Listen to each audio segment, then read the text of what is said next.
Hey guys, Luke here with Wilson Auto Detailing. I'm a pro detailer based out of Nashville, Tennessee, and I want to explain to you probably the most important tipping point in my business in hopes that some of you hear this and are at the same tipping point and realize what to do.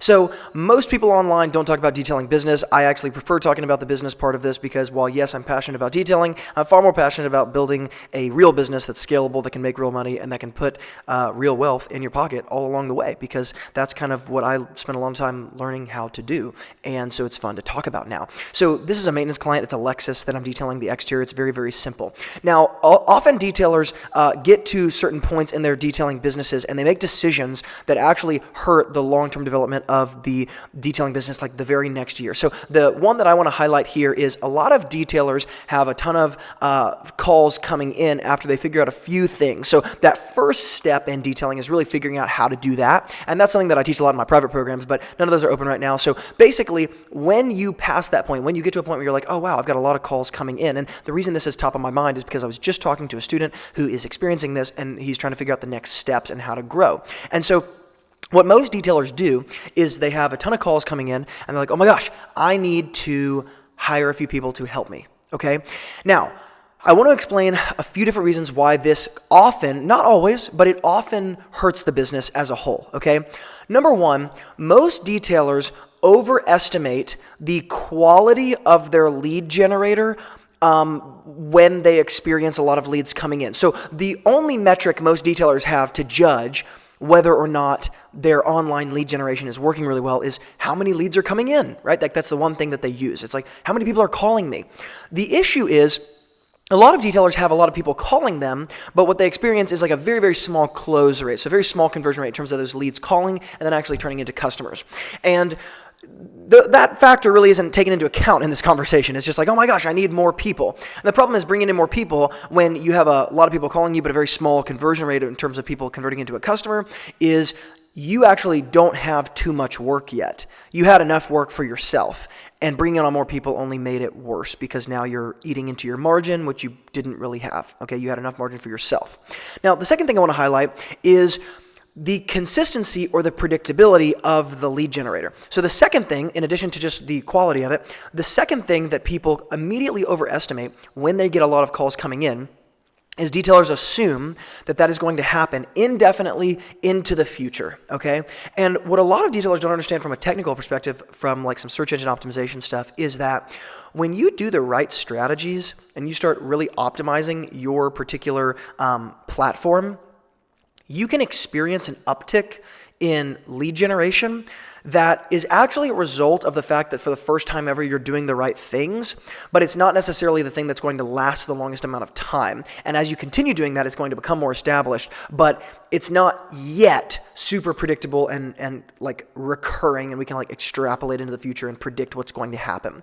And so because you've experienced, a summertime high and a really great uptick in your, SEO performance because you're finally doing the right stuff, all of a sudden, all these people are calling in, but it doesn't actually last. And 3 months later, there's a Facebook post where you say, hey, I don't know what to do. I hired on these people, and I paid them a lot of my margin, and now nobody's calling in anymore, blah, blah, blah, blah, blah. Okay.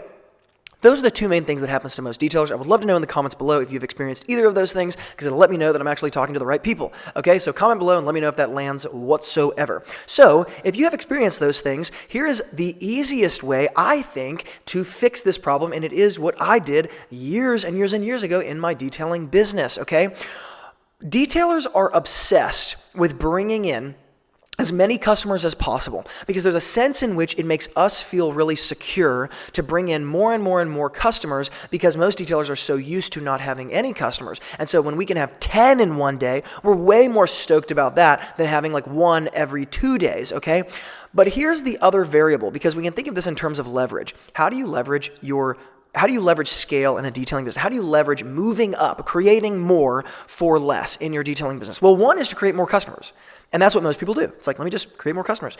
The other, of course, is to raise the price of the product or service that you are selling, right? That's the other immediate thing you can do to increase margin, other than just increasing the people who are coming in. Well, the reason why I like that second option, which is increasing your margin by increasing your price, is because it actually allows you to produce more output without increasing the input. I can produce more output with more customers, but the input is also increased. And so we're still building our business in this like linear fashion where it's like I put in one, I get out one. I put in one, I get out one. My question is, can we put in one and get out four? That's the way that starting to think that way is what really started to change the way my detailing business operated. It's also what pushed me into really focusing on big maintenance client accounts, is because I could put in one and get out four. And I want to explain that really quick because I think it'll make things make more sense. When I started my maintenance client list, my price actually decreased, but the time spent, the input that was required for the job decreased in a non-linear fashion. So while my price might have decreased from $250 to $120, that $120 was produced every month rather than the $250 produced every 6 months or every year. And in order to produce that $120, the time input and the effort input and the energy input decreased like by 4 or 5x. And so all of a sudden that equation starts to make sense because I can decrease exponentially what goes in and I only decrease what comes out linearly, and that linear output is produced far more than the single output that was produced before, okay? So I think of it in terms of like those types of math equations. So I think that's probably the most helpful way to think about it. So back to the original conversation, which is how do I increase my output when I'm experiencing an uptick in leads and in customers without damaging my business? Well, the thing that detailers are so afraid to do, which is so funny, is raise their prices. They're so afraid to do this because they think it's going to decrease the amount of people coming in. And here's the reality, guys. It actually will.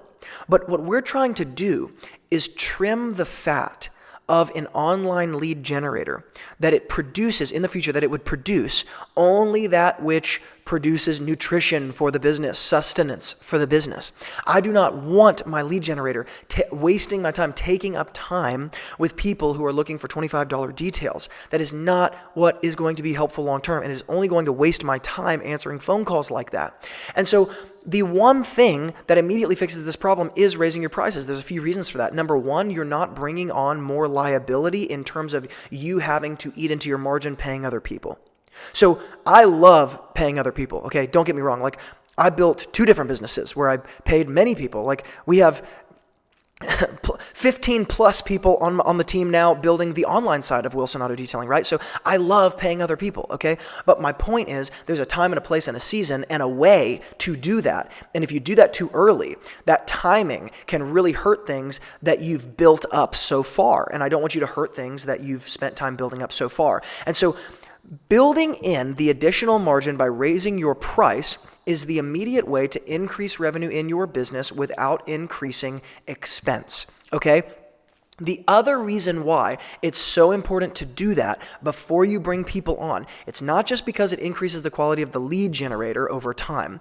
It's because it gives you an inbuilt margin for when you do higher growth activity things like bringing on more people.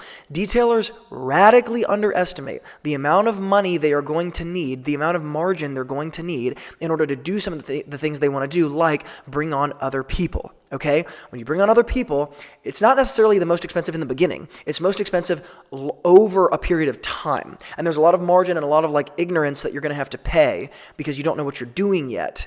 And you're going to need the margin to cushion that. And so raising those prices for a certain period of time allows you to stow away that cushion and to produce that margin that is so, so necessary. So guys, I'm not going to belabor this point, but I would love to know in the comments below if this at all lands with you when you're hearing this. Like, does this make sense? Is it helpful? And is it at all where you're at? As always, guys, thank you so much for watching. If you want any other content, of course, I've got free stuff all over YouTube, so just go surf it.